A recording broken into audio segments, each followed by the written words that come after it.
Hi, my name is Anna. I want to ask, what happens to non-Muslims who have never been exposed to Islam?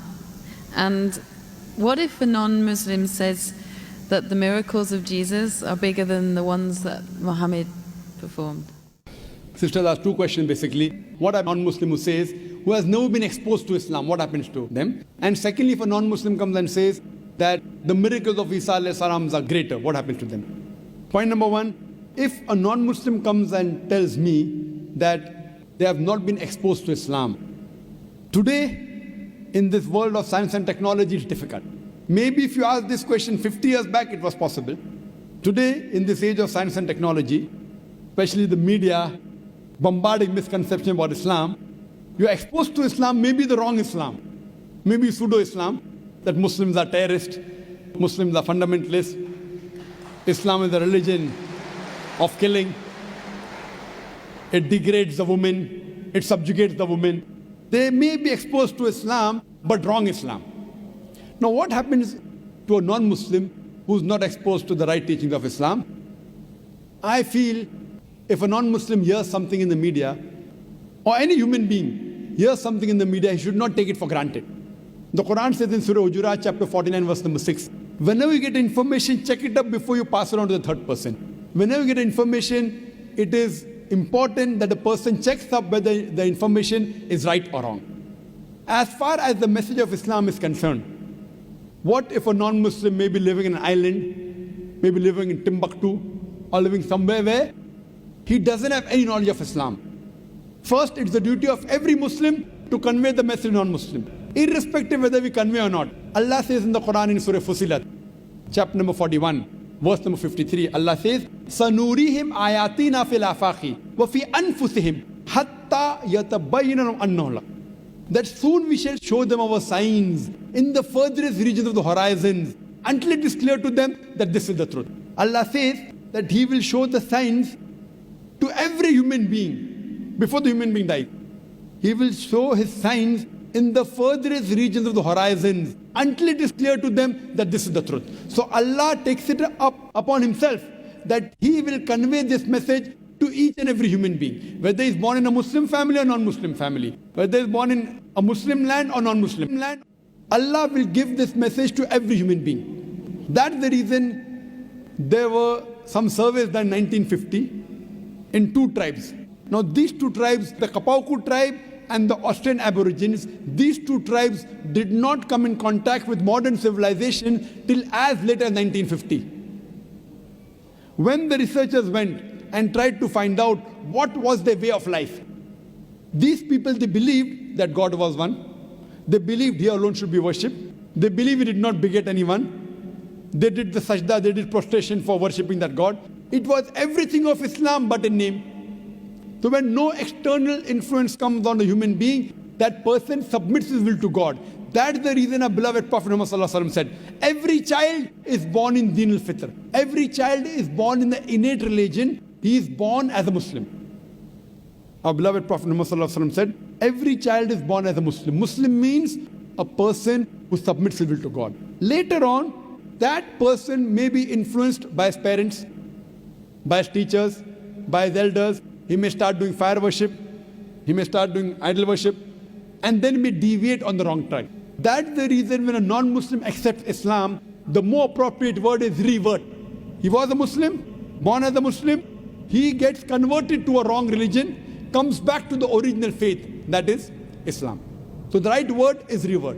So coming to your question, every child, if any child, if you take three children, one born to a Christian, one born to a Jew, one born to a Hindu, isolate these three children completely from any external influence. And when they grow up and you try and find out what is their way of life, it will be nothing but Islam. Only after external influence, they start deviating and worshipping wrong things and having wrong ideas. This is scientifically proven. Furthermore, sister, where your second question is concerned, that what if someone doesn't know Islam and thinks that Jesus Christ did miracles? I do agree Jesus Christ did miracles. But, sister, miracle is not the test. If you believe in Jesus Christ, peace be upon Him, if you read in the Bible, Jesus Christ, peace be upon Himself, says in the Gospel of Matthew, chapter number 24, verse number 24, it says that, "For there shall arise many false Christ and false prophets, and will do wonders and miracles, and if it were possible, shall deceive the very elect." So Jesus Christ, peace be upon him, says miracle is not the test. They shall arise many false Christ and false prophets, and shall do wonders and miracles, and if it were possible, shall deceive the elect. That means Jesus Christ, peace be upon him, says miracle is not the test. Miracle does not make a person a god. Miracle does not make a person superior, because all the miracles that were done by all the prophets were done by Almighty God himself. All the miracles. All the miracles done by Moses, the parting of the sea, when he threw the stick, it became into a snake. It was done by Almighty God. All the miracles that Isa alayhi salam, Jesus Christ, peace be upon him, did were done by Almighty God. Same with Prophet Muhammad, peace be upon him, splitting of the moon were done by Almighty God. I would like to tell you that Islam is the only non-Christian faith which makes an article of faith to believe in Jesus Christ, peace be upon him. No Muslim is a Muslim if he does not believe in Jesus Christ, peace be upon him. We believe that he was one of the mightiest messengers of Almighty God. We believe that he was the Messiah, translated Christ. We believe that he was born miraculously without any male intervention, which many modern day Christians today do not believe. We believe that he gave life to the dead with God's permission. We believe that he healed those born blind and lepers with God's permission. The Christian and the Muslims, we are going together. But one may ask, then where is the parting of ways? The parting of ways is that most of the Christians, they believe that Jesus Christ, peace be upon him, was Almighty God. They believe that Jesus Christ, peace be upon him, claimed divinity. In fact, if you read the Bible, there is not a single unequivocal statement in the complete Bible where Jesus Christ, peace be upon him, himself says that I am God, or why he says worship me. If, sister, you can point out any unequivocal statement, any unambiguous statement from any version of the Bible in which Jesus Christ, peace be upon him, himself says that I am God, or where he says worship me, I am ready to accept Christianity today.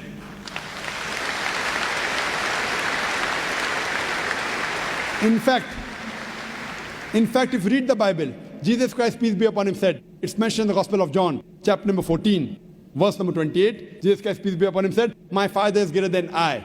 Gospel of John, chapter number 10, verse number 29, my Father is greater than all. Gospel of Matthew, chapter number 12, verse number 28, I cast out devil with the Spirit of God. Gospel of Luke, chapter number 11, verse number 20, I with the finger of God cast out devil. Gospel of John, chapter number 5, verse number 30, I can of my own self do nothing. As I hear, I judge, and my judgment is just. For I seek not my will, but the will of Almighty God. Anyone who says, I seek not my will, but the will of Almighty God, he's a Muslim. Jesus Christ, peace be upon him, is a Muslim. He never claimed divinity.